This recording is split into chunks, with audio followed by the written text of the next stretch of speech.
Tēnā koutou, tēnā koutou, tēnā koutou katoa. Nau mai, haere mai, welcome to the Early Childhood Seminar Series.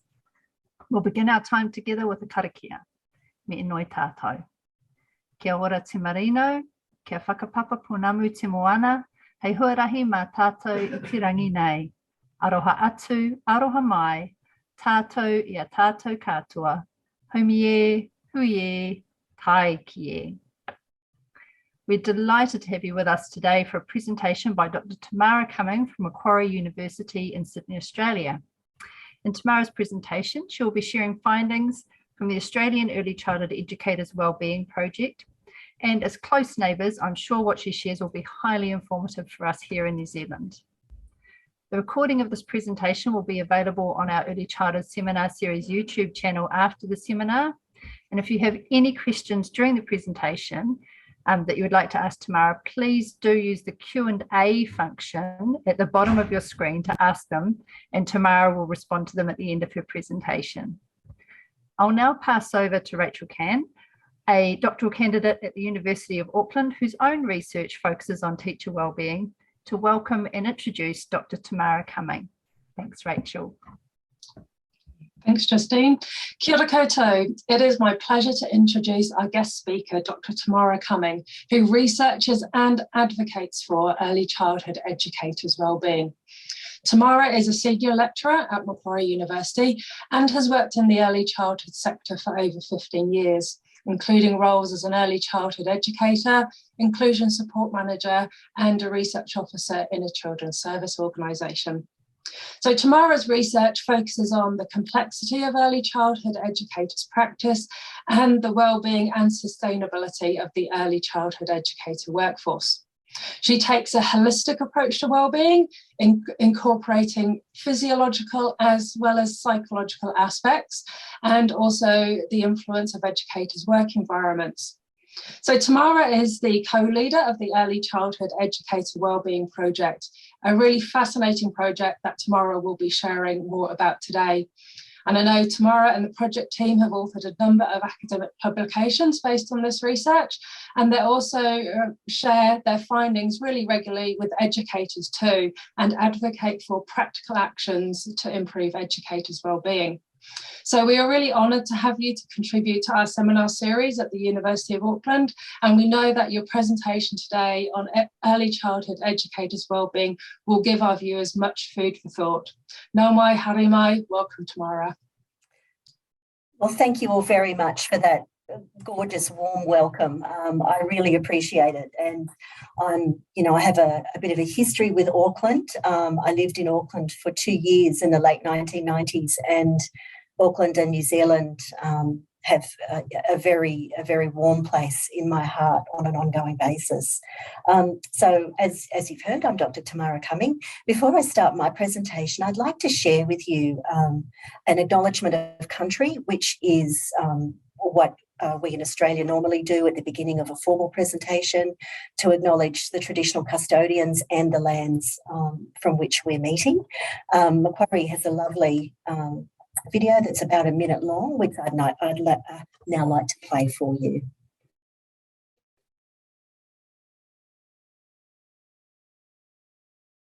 Welcome. We acknowledge the traditional custodians of Macquarie University land, the Waramaragal clan of the Darug Nation, whose cultures and customs have nurtured this land since the Dreamtime. We pay our respects to elders past, present and future. We welcome people of all nations and all faiths. Kwai Bidja, Jamna Payala Janawi. Come here, we speak together. We have 60,000 years of archaeological evidence of Aboriginal habitation at Lake Mungo and 20,000 years in Ryde. We have great antiquity.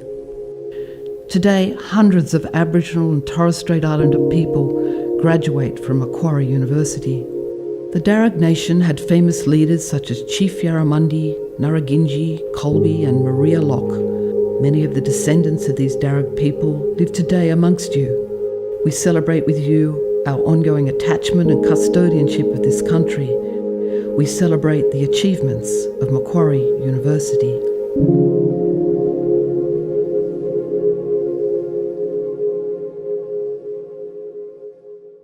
So what I'm going to talk to you about today is a project called the Early Childhood Educators Wellbeing Project.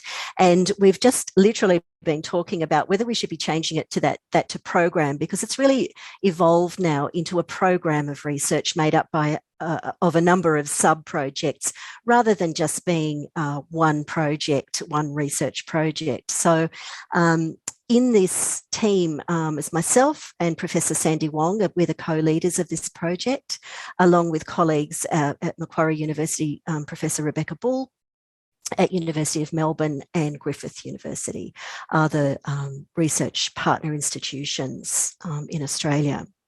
And just in the last couple of years, we've been developing international collaborations with colleagues in Hong Kong, Singapore, Finland, Canada, and the Netherlands. And I'll be talking a little bit about the research that we've been doing together and continue to do together to do with educators' wellbeing. So what I'm going to do to give you a bit of an idea of the shape of the presentation is, just in case you're not familiar with the Australian early childhood context, in brief, it's very similar to the New Zealand context. But I'll give you just a quick overview of our context and our workforce. I'll talk to you a little bit about how we conceptualise wellbeing, the first project that we undertook to assess educators' wellbeing, also some of the sub-projects. I probably won't go into a lot of detail. I could easily fill a day talking about all of the different work that we're doing. I'd also like to share some of our outputs and ways that we've advocated, because that's a really key point of difference I like to think about our project, is that from the very first, it was intended to be certainly a scholarly examination and assessment of educators' wellbeing, but always with the purpose of using that information to advocate for better supports for educators' wellbeing, whether that's to policy level, whether it's to the providers of early childhood organisation services, or whether it's to educators or even families themselves. So advocacy is a really important part and a growing part of our work. And I'll also let you know towards the end what we're going to do next and where you can find out more. So a question that I'm often asked is, where can I get more information? So at the end, I'll share a list of our references, and we've just recently collated those according to broad topic areas, so that if you were interested in things to do with organisations and wellbeing, you've got that list, and it's curated in different ways, but I can certainly make that available to you. So feel assured that you will be able to look up other information should you wish afterwards. So to give you a very quick idea of the Australian early childhood education context, it is provided primarily through long day care. So there's services that are open from 7:30 in the morning till 6 at night. Normally they're open 50 weeks a year normally. Preschools are differentiated by being open in term time only, and generally open from 8:30 till 3:30. Then you've got outside school hours care that's provided usually on the grounds of a primary school, sometimes in another setting that school-age children will come to for that before and after school and vacation care. And lastly, family daycare, which is provided in daycare educators' homes. So you can see that, we're very strongly dominated by the long daycare service provision. I haven't gone into a lot of details about ownership, but the majority of our services are privately owned and are single operator by a large degree. Even though we have some very large providers, the majority, the largest number of services are owned and operated by one person in a private model. So the Australian early childhood workforce is made up of around 200,000 people. Unfortunately, we don't have great reliable sources of data on things like that, so it's an estimate. It's a sector that for a long time has been characterised by a turnover rate of 30% compared to the Australian workforce average of 18%. So it's significantly higher, as it is in many contexts around the world. 96% of our workforce is made up of people identifying as women, and 3.9% as men. The majority of our workforce is made up of diploma and certificate qualified educators with 48,000 degree qualified teachers. So when I use the term educators in this project for the ease of things, I'm actually talking about the whole workforce. So I'm talking about people, you know, who've got a certificate that they've taken a year part-time to get, right through to the people who've got a four-year teaching degree.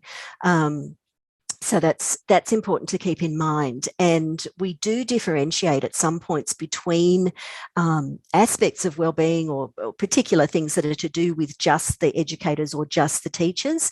But generally, we're talking about that whole workforce when we're talking about educators in this presentation.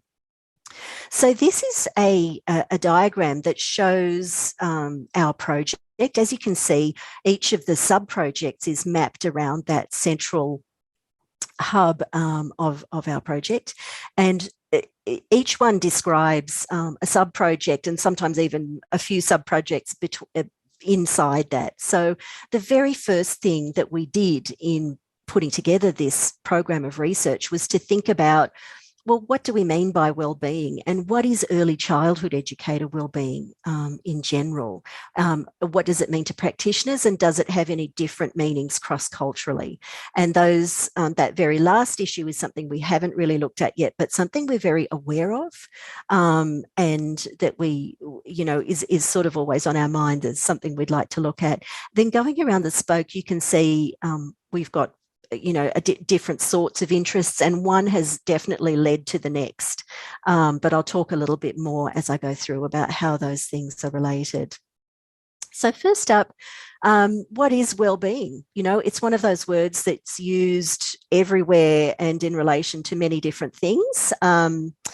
It's used in relation to physical and mental health, connection to others, and spirituality. It's connected to your financial status. It can be to do with your personal life. It can be to do with your work life. Certainly it has been commodified and it's a globalized concept.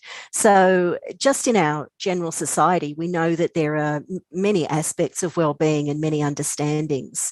And it also, there are very different, there can be very different cultural iterations. And one of those we argue is work-related well-being, which is what we're focusing on. But all of that still doesn't tell us what does work-related wellbeing mean for educators.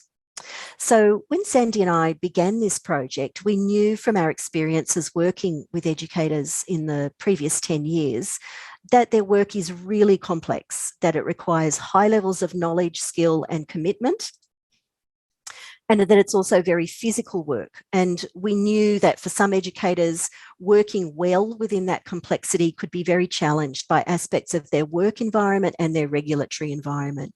So that was sort of our anecdotal and observational background to this work.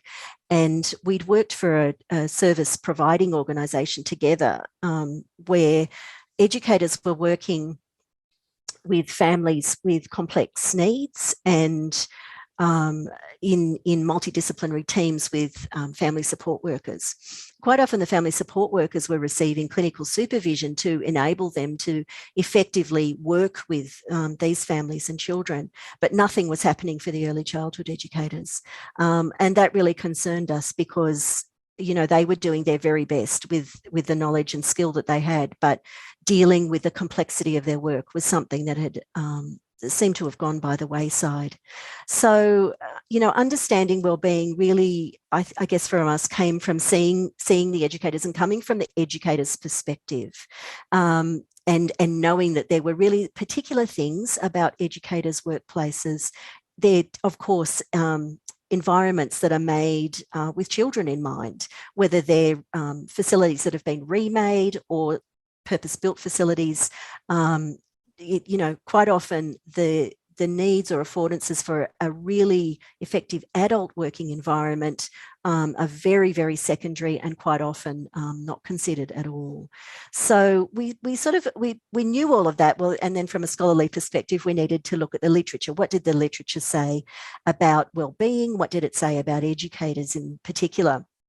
So we looked at in relation to well-being, we looked at Western philosophy, psychology, business management, health and safety, and also an existing earlier review of educators' well-being to inform our understandings of what well-being was. And so what we learned is that the existing research about educators' well-being rarely actually defined well-being.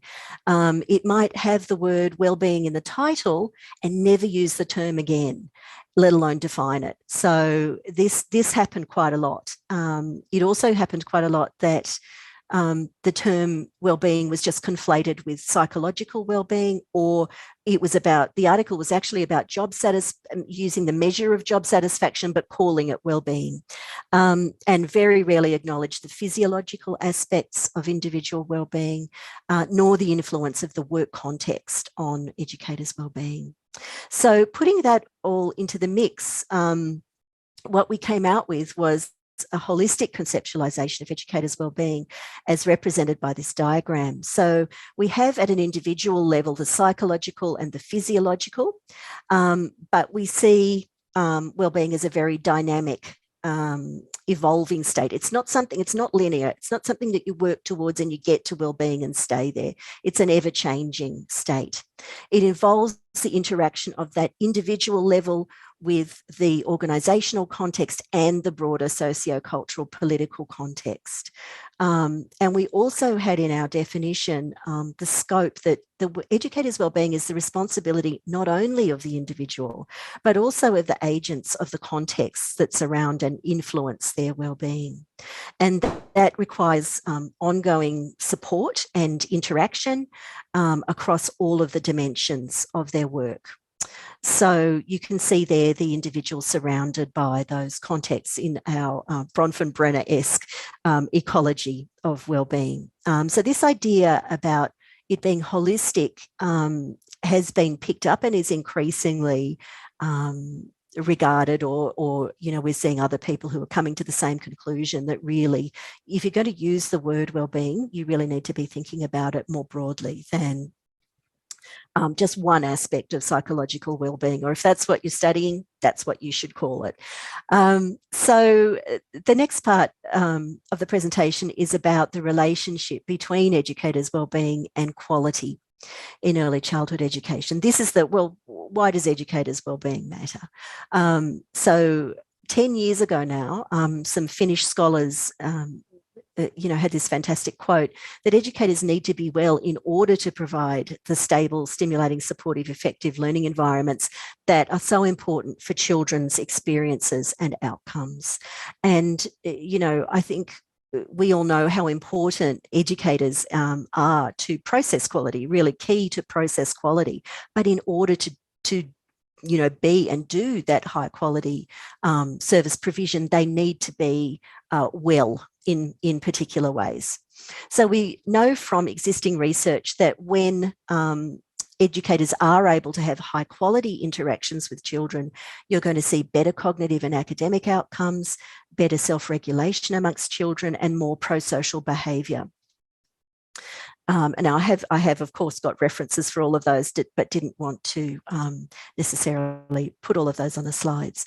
At the same time, what we know far less about is when educators aren't well, when their wellbeing is compromised, there are certainly implications for the educator. There can be financial implications in terms of lost pay or needing to use leave that's unpaid because they've gone beyond what's paid. They may have ongoing health difficulties. Compromised relationships is about when there's a lot of turnover or attrition from the sector and there's sort of a churn of staff in a service, there are going to be compromised relationships with the children, but also with families.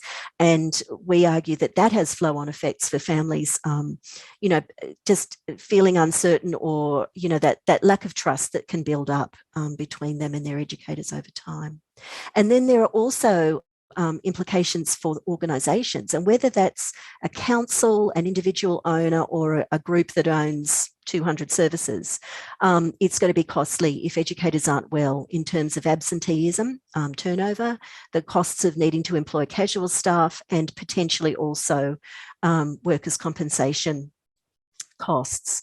So that little bit is just at the very top of our diagram about our conceptualisation of educators' wellbeing and a little bit about why that matters. So I'm now going to go on to talk a bit about the project, that our very first project, which was assessing the state of educators' wellbeing, trying to understand, well, you know, in Australia, where are educators at, and how are they doing? So in line with that holistic model, we've designed a mixed method study that assesses educators' wellbeing in various ways and across various domains. So first up, in relation to their physiological wellbeing, we measure their blood pressure, their height and their weight, their flexibility, their cardiorespiratory activity, their steps and effort during the day. And we also take biological samples to measure their cortisol levels, which is a stress reaction hormone. In relation to psychological wellbeing, we've got quite a long survey that's made up of scales and subscales, mostly from standardized instruments, but also some questions that we felt were important that were based on things that had come out of the existing literature but weren't adequately captured in scales and subscales. And they tended to be things about identity, which have actually turned out to have some very interesting results. So at the moment we have 87 items, 85 are pre-coded and 2 are open-ended. So this just gives you a list of where all of the scales and subscales come from, ending in a couple of questions there at the bottom that are about their feedback on participating in the study, and also what are their understandings of wellbeing and what do they think enables or challenges wellbeing in their work setting. So as you can see, it's a pretty comprehensive range of measures. It gives us an enormous amount of data. So far, we've gathered all of this data. We've completed this assessment with just over 100 educators from most states and territories in Australia. Although we weren't intending to be representative, we did try to sample, major cities, regional areas, smaller, and also because they've got different regulatory contexts to some extent. So we've got 101 people who've participated, and then there are various numbers. So we may have more people who've participated in the survey than in the whole lot. So some people chose not to participate in giving cortisol, in giving biological samples, or in wearing the hexoskin vest. So I'll just show you briefly. This is Sandy, who is such a good sport. We're always so glad we took these photos because it really gives you an idea of how we do this. So typically what we do is, if we visit an early childhood service where there's been an informed consent process happening, that's all guided by our university's ethics approval systems. In this case, we were lucky enough to be able to use a spare room at the service, and we set up with our physiological measures. There's the blood pressure machine, and over on the left there is a sample of our survey, which is done electronically. So we have the physiological test room, and then there's another room that educators go to do the survey part, and then we can have someone else in the physiological room in the meantime. One of the most innovative parts of our project is the use of this thing called a hexoskin vest. So this was originally developed in Canada for high performance athletes. And as you can see, it's literally made of lycra. It's really comfortable to wear. And so people put that on against their skin and put clothes over the top. There's a small battery, sort of memory bank, I suppose you'd call it there, that gets attached to a cord and sits in a little pocket. And then the educators wear that vest for a full work shift. So for a full work hour, this vest and its sensors measure cardiorespiratory activity every second, and can also measure actigraphy, which is a measure of effort.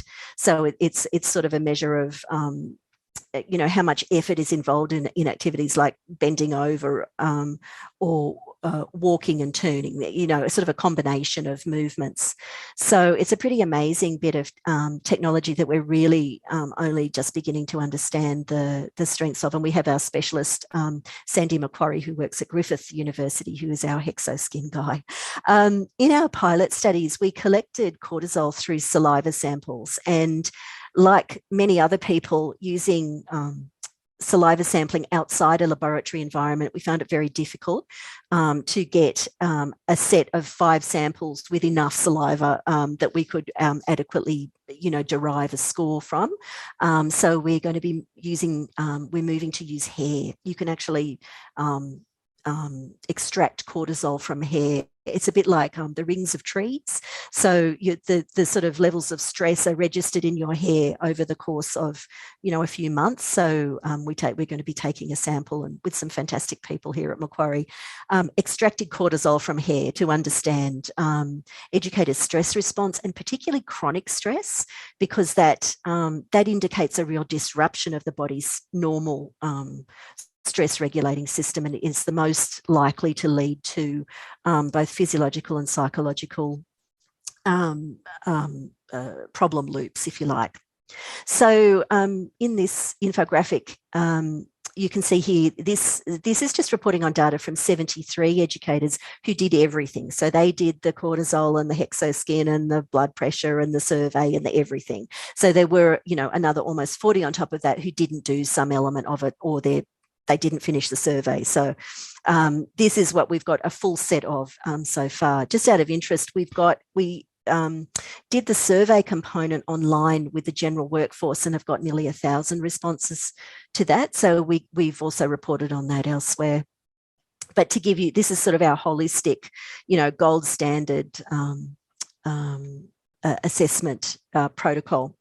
So people provided data in relation to the workplace, their organisational climate, their access to workplace facilities, whether they had adequate sick days, whether they'd experienced bullying, and then subjective measures of work-related wellbeing, like how well do they manage time, how much respect for aspects of personal identity do they have at work, how well do they feel respected by others in their sector, by families, by their friends, by the public at large. No surprises there, the numbers go down the further it goes out from the educators themselves. So what we found is that educators had quite reasonable self-esteem, higher than the midpoint for that score. They have positive feelings of accomplishment, and at the same time, though, feel emotional exhaustion a few times a month. And those findings are in keeping with other research that has found this strange kind of dichotomy between this and actually generally quite high job satisfaction and feeling like they're doing, important, worthwhile work well, but at the same time being emotionally exhausted. High percentage, about 72% reported conflicts between work and family life, and that emotional problems related to work had limited their role performance, and had also had a flowback effect of negatively affecting their personal life. Majority of participants felt that their work was draining, that their families considered that they were working too much, and that their work was having a negative effect on them, at least sometimes and to some degree. And that this was all, I should say, prior to COVID. We've also done some research during COVID, which is another another whole set of findings. In relation to their physiological well-being, we found that nearly half of our participants were in the categories of overweight or obese. Now, in comparison to the Australian population, where 67% are in that category, that seems fairly low, but you've also got to remember this is a self-selecting sample of people. So whether or not that's representative, we don't know just yet. Our participants' blood pressure was at the higher end of the normal range, but at the same time, many had fantastic flexibility, which is really important because it means that they're less likely to be prone to workplace injury. That's why we measure flexibility. That's what it's about. One of the most interesting findings was that nearly half of the participants took fewer than 5,000 steps a day. So you'd be aware that there's this standard of 10,000 steps a day is supposedly what we should aim for. Nearly half of the educators under 5,000, and another 30% were taking between 5 and 7,500. So really, people aren't anywhere near as active in terms of steps as we might imagine. By comparison, nurses on an inpatient ward during a 12 to 14-hour shift had a step count on average of 8,400. So, yeah, it's a very interesting finding that we consider to kind of think about. There was a good level of physical functioning above average to the Australian population, but their participant scores were much less favourable for energy and fatigue, their social functioning and their role limitation because of these emotional problems. So overall, the participants had quite decent physical functioning, but at the same time, the low levels of physical activity in terms of steps, the highish blood pressure, and that emotional burden means that they are very likely to have diminished health status that puts them at risk of metabolic syndrome. So that's what we found from our big original study. And since then, we've also done work in the context of COVID. So in one case, as I said, we surveyed the Australian workforce. We got, so what would it be? It'd be about not a very representative sample, but still nearly 1,000 people. And we've got results for that. We also, that connected into our work with organisations. How do organisational factors impact educator wellbeing, but also what do organisations think about educators' wellbeing? What work do they normally do? What did they do differently during COVID? So we've got some really interesting findings. Certainly in the Australian context, educators felt and continue to feel very, very let down by the federal government and most state governments, but at the same time were very well supported by their own organisation, whether that meant the owner of their service or it meant, an auspicing body or a council or a big company that owns them. They all felt that organisation did its very best to help them during that time. And certainly the organisations talked at length about what they'd done in addition to what they normally do. So then now our work's sort of moving towards interventions. What are the impacts of interventions to support educator wellbeing? And this is a tricky one because really to understand some of it needs to be longitudinal. Just recently we finished some work that was commissioned by a large service provider in Australia, and they were instituting a clinical supervision program. So exciting for Sandy and myself, who'd always thought it was a great idea, which was being offered to directors of services in areas with their particular pockets of disadvantage or complex needs amongst the families and children. So those directors were offered this clinical supervision, and our protocol was used before midpoint and at the end of, I think it was a year's worth of clinical supervision. And really the directors themselves showed, said there were enormous benefits to clinical supervision. So that's just one aspect of an intervention to support, in that case, director wellbeing that was shown to be really valuable. So the other work that we're moving on to is about the interactions, this really important piece about what's the relationship between educator wellbeing and their interaction quality with children, because as I said right at the start, we know that there's an important relationship from some of the research, but there's nothing that's been done in a sort of large scale, significant way to look at that. So from all of those projects to date, this is the output that we've had.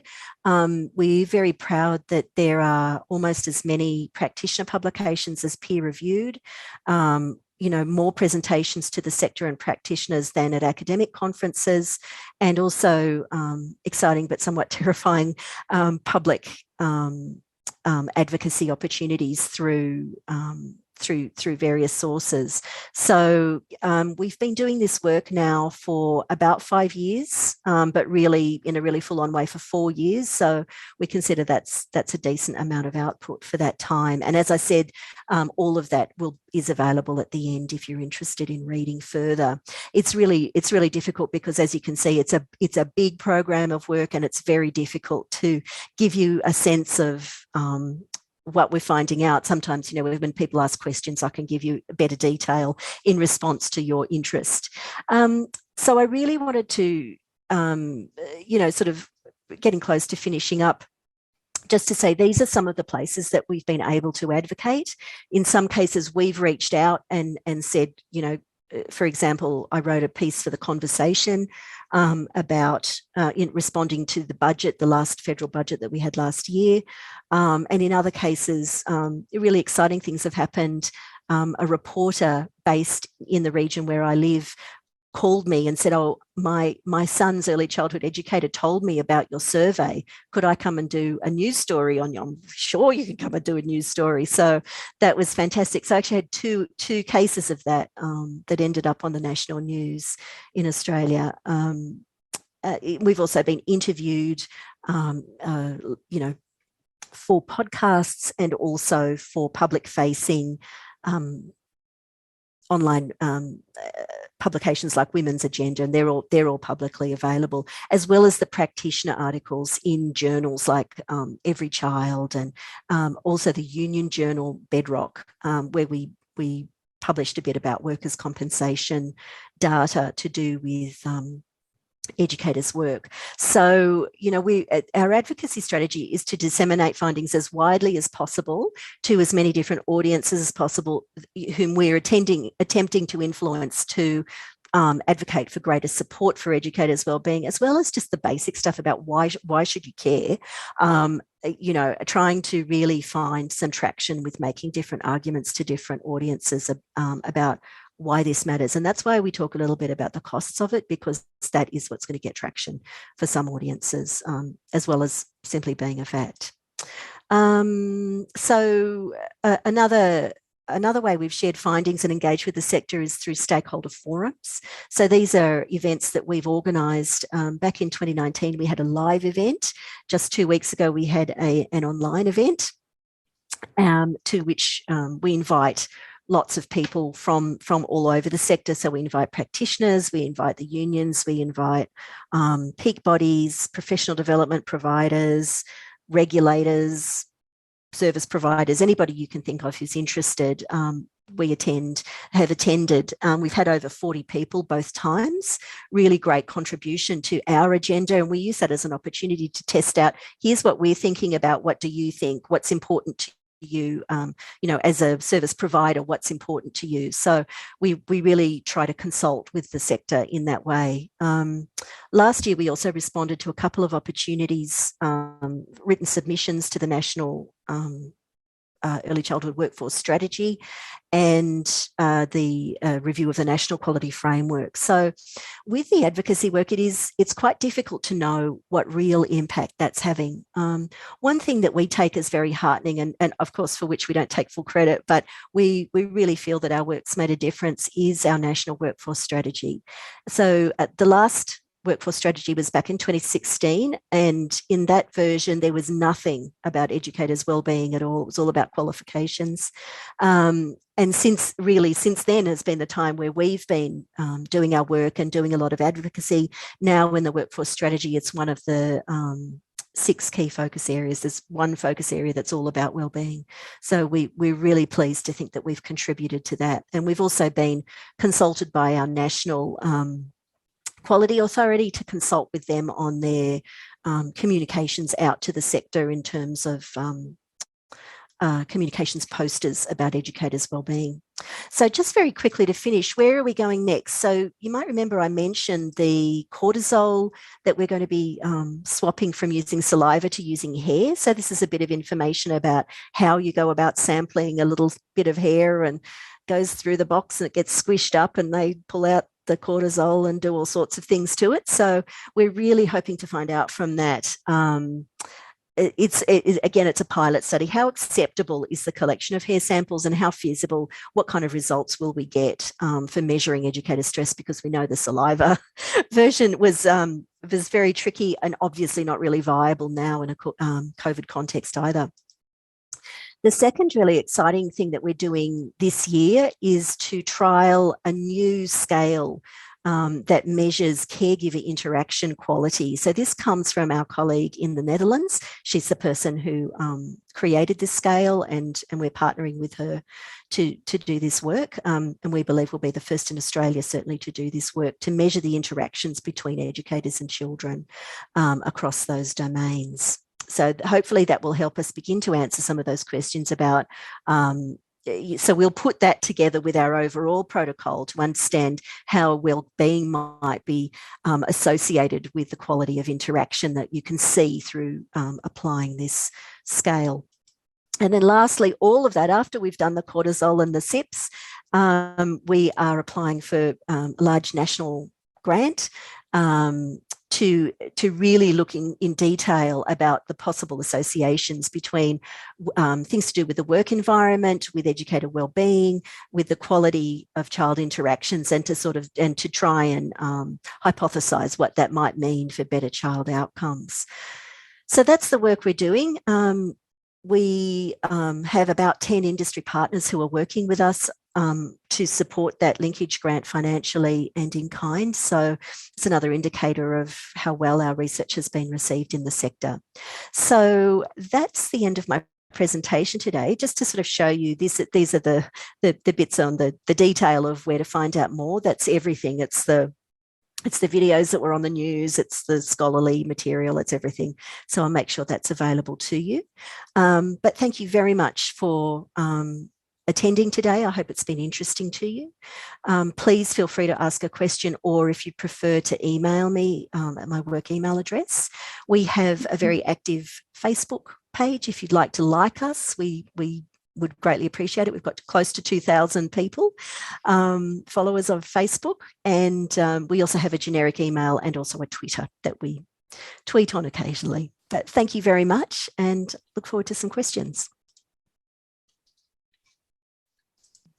Thank you so much, Tamara, for such an engaging presentation. It was really fascinating. I thoroughly enjoyed it. I know our viewers will have too, and it was, yeah, really great to hear about the holistic approach to wellbeing and the huge amount of data and the diversity of data and everything that's going on. It's been really, really fascinating to listen to. Thank you. Thank you. So we do have a couple of questions here in the Q&A section that I'll ask from Barbara. The question here is, what are the key organisational factors that positively support educators' wellbeing? Yeah, thank you. So I would say, well, I'd say one of the first things is listening to educators rather than imposing programs top down to educators. It's much more important to listen to them and to engage with them. But at the same time, for there to be an educational piece to that. So, for example, we had this wonderful example that came out of an interview with an HR person from a big service providing organisation. We asked them this, they said, oh, we've got this program where we say to the educators, what would you like? We can give you money. It would be some amount of money towards something to support your wellbeing in the workplace. So these educators got together, they gave the feedback, we'd like a NutriBullet, which is, as a blender, one of the, so that, and this is the part that needs the little bit more unpacking, so that we can make our lunch quickly so that we can get back to the children. So it's a really interesting opportunity because yes, it's fantastic that they potentially want to be making a healthy snack or meal on site using the blender, but doing it so that they can not have their full lunchtime and get back to the children quickly is a problem in terms of sustaining educators' wellbeing. They really need to be encouraged to value their own wellbeing alongside that of children's. And one thing I guess I haven't said that is always one of those nervous things. I kept waiting for somebody to burst through the door and accuse me of being anti-children, is that it's another opportunity to think really carefully about not making binaries. We're not saying that educators' wellbeing is more important than children's wellbeing, but what we're saying, in order to be able to do the quality of work that educators want to do, that they're committed and motivated to do, they've got to think about, and they need to be supported to think about, their own wellbeing. So I would say a real dialogue with staff about what it is. I would say being prepared to do something about the underlying issues, not just the window dressing. So, providing a 10-minute massage on the one day of the year that you have as a pupil-free day, or whatever format that is not enough to sustain people for the whole rest of the year. So it needs to be something meaningful, and it's also not going to sustain people if in the background there's an unacknowledged issue of bullying or of a lack of resourcing and people having to use their own money to buy supplies.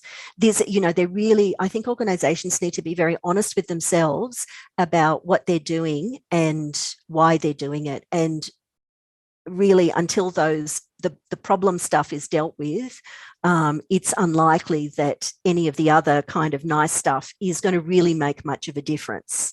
In fact, for example, when we did the large national survey during COVID, there were two people who particularly were from a particular organisation who said, we didn't get any extra pay.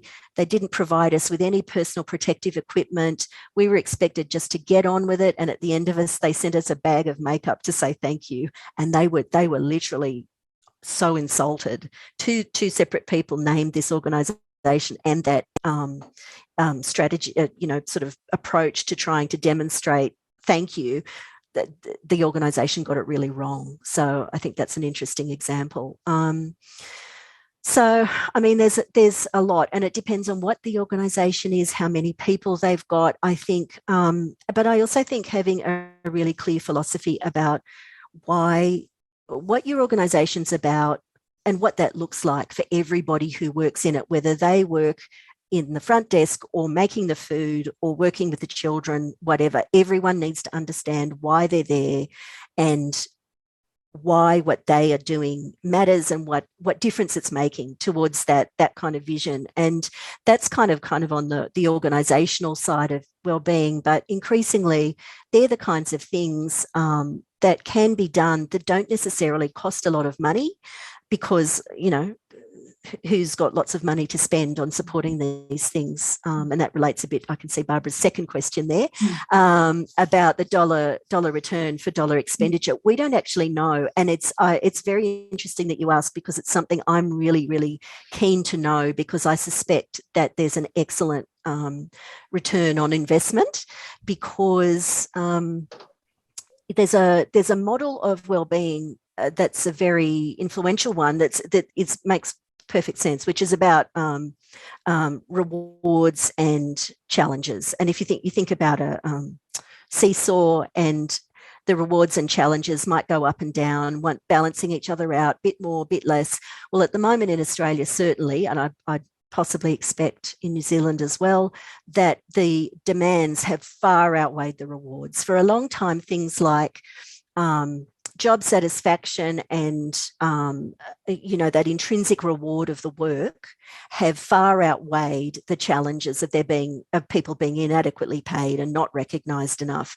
Well, during COVID, that has honestly gone out the window, and we're seeing mass exodus of people, particularly in that certificate and diploma qualified section. They've just had enough. It's all of a sudden the fact that they love it, that they love the children, that they want to do it, that it's worthwhile work, does not make up for the fact that it's incredibly stressful, undervalued and underpaid. So I think that, like, literally at the moment, we're ramping up advocacy about the need to support the workforce. It's really interesting. So we've just had a change of government, thankfully, because we've been in a conservative state for some years now, that you just couldn't get anything done. And the discourse of childcare and, workforce participation, but also a very, problematic way of setting things up for women. It's just been dreadful. So it really is, it brings you to tears. We're so grateful that we're not going to be facing that for the next 3 years at least. Hence, we're really wanting to ramp up the message that if you want people to come and stay in this sector, you've got to do better than this. You can't keep saying, oh no, the market's going to sort out the money. The market hasn't sorted out the money, and it's not going to, because that's not the way it works. And they also need to really do some some really big campaigns to help people understand that the first 3 years of life are critical. And if we want educators to be able to stay around and do their best, you can't treat people like that. It just doesn't work like that. So anyway, sorry, that's high horse time. I'll step down off that. Yeah, absolutely agree. Yeah, lots of insight in the answer there. Absolutely, and like you say, there's got to be some changes there to keep people in the profession. Absolutely. There is another question that we've had come through chat that links in with what you were talking about earlier when you were saying about the family support workers who are supported with clinical supervision and yet nothing for educators, and you mentioned that program for directors. Interestingly, I've heard someone with a social work background say, oh yep, there should be that supervision for educators. I just wondered if you could expand a bit more on that and your thoughts about how that might look, if that was something that could be implemented. Yeah, absolutely. I didn't include the slides in this presentation, but that's it. Relating back to Barbara's question, I'm quite interested in the relative cost of making available to any service that wanted it, clinical supervision to help them process what's happened during COVID and also plan to move forward. Because people do want to work. They don't come to the sector because of the money. They deserve to be paid better. That's a separate issue. But there's so much willingness for people. People want to do this work, but they need some help to get over what's happened, basically. And I think my opinion, without having done the numbers, is that a costed program would be great value, would be fantastic value for the outcomes you would get. So just to give you an example, at the moment, one of the things that's being touted is that they want to change the migration rules to encourage more overseas educators and teachers to come to Australia. Now, we, have thoughts about morally and ethically, we have problems with that. But if you bring people in from overseas and do nothing to support the workforce better, why are those people not going to get burned out like everyone else?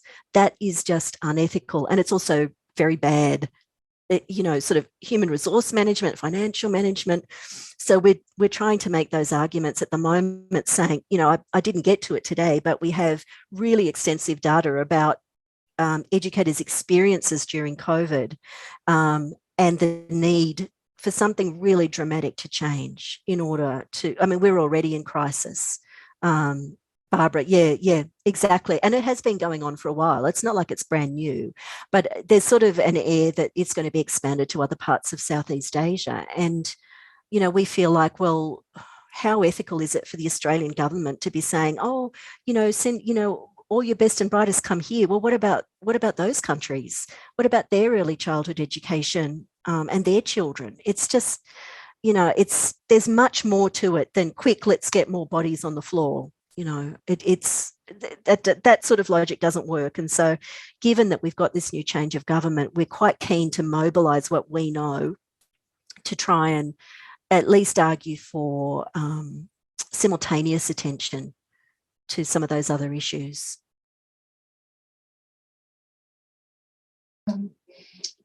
Thanks. And just to follow up a bit more on COVID, you mentioned that a bit. I know over here the COVID fatigue is certainly quite an issue with how long everything's been dragging on. And you mentioned that really interesting finding around the I think when I read it, moral injury and people being let down by the government.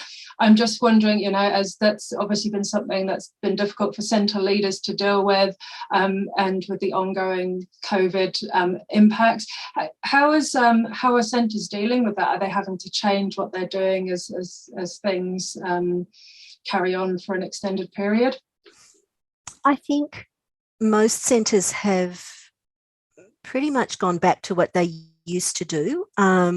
It's a bit difficult to generalise because we haven't, you know, been in a lot of contact with people about what they've been doing since. But this is where, you know, following up on that question about clinical supervision, or even some kind of, you know, some kind of process to allow people to, you know, just come to terms with what they've been to and through, and also to plan for going forward, I think is really, really important. I'd just like to really quickly share a slide. This was from our stakeholders presentation day to support the question that was asked before. Can you see that org chart sort of looking diagram? So this was a slide that this was all about the supervision, the clinical supervision study that was done, and these were the keys to success. So I wanted to say to that person who asked the question, this is what we found, that it matters what the quality of the supervisor is. So you can't just have any old person doing this, obviously confidentiality, but this flexibility of delivery, I think even more so now that we're so used to an online mode because of COVID. It's got to be well managed and it's got to be ongoing. So, I mean, to be honest, these are the keys to success that you know about from, like, you know, if you read anything about clinical supervision, the same thing applied. But we got there's a nice quote there about the, you know, person's experience with a supervisor who worked with that director. And then there's another one here. These were some of the reported benefits for the directors of self-reported benefits of being involved with that. So you can see that all of these things that our study, our measures show that are a problem, you know, to do with personal relationships, work-life balance, their ability to lead the teams. I mean, their ability to do their job is vastly improved by having access to this kind of thing. Enhanced professional validation, you know, all of these things that are those, you know, it's quite difficult to improve them, are work very well through this process. Now, I believe this was mostly individual clinical supervision rather than group. Obviously, group supervision would be more cost effective from a government or a provider perspective, but yeah, I think it'd be very interesting to think about how much it would cost to, say, have 7 or 8 sessions in the course of a year, you know, as a team needed it, that kind of thing. I think it would be excellent value for money and make a big difference. Absolutely, yeah. Sounds like a really, really valuable support for educators there. I think we have run out of time for questions. I'm sure there are many more that we could ask because it's absolutely fascinating listening to you. And thank you once again so much for a really engaging presentation and for sharing your thoughts with us. I know everyone has, all the viewers have really appreciated that. So yeah. Thank you. Thank you. Oh, you're very welcome. Thank you, everybody. And I'll hand it back on to Justine, I think. Yeah, thanks, Rachel. And thank you, Tamara, for sharing the really fascinating research methods and current findings from the Early Childhood Educators Wellbeing Project or program with us. The past few years have really highlighted the complexity of the work that early childhood educators engage in every day, and also the importance of teacher wellbeing and advocating directly for the practical action that we need to improve and sustain educators' wellbeing. So thank you for the work that you've done and that you continue to do in this space, and for providing inspiration and motivation for us as a sector here in New Zealand to continue to advocate for the wellbeing of teachers, which is so interconnected with the wellbeing of children and families. So ngā mihi nui, Tamara, thank you. Thank you. To our Early Childhood Seminar Series audience, if you wish to share or revisit Tamara's presentation, please do check out our Early Childhood Seminar Series YouTube channel. The recording of this seminar will be available in the next couple of days. And we're looking forward to seeing you all back for our next seminar, which will be on Monday, the 27th of June, when Dr. Jacoba Matapo and her colleagues will be sharing from a current TLRI project, Pepe Mia Mia in the Spirit of the Collective, embedding Samoan Indigenous philosophy in ECE for Samoan children under 2. So keep an eye on your inbox for the flyer and registration information. But thank you again, everyone, for joining us this evening. Kia tau te rangamarie, ki runga i ngā iwi o te ao. Let your peace reign on all the people of the world. Kia kaha, kia ora, kia atawhai, ka kite anō.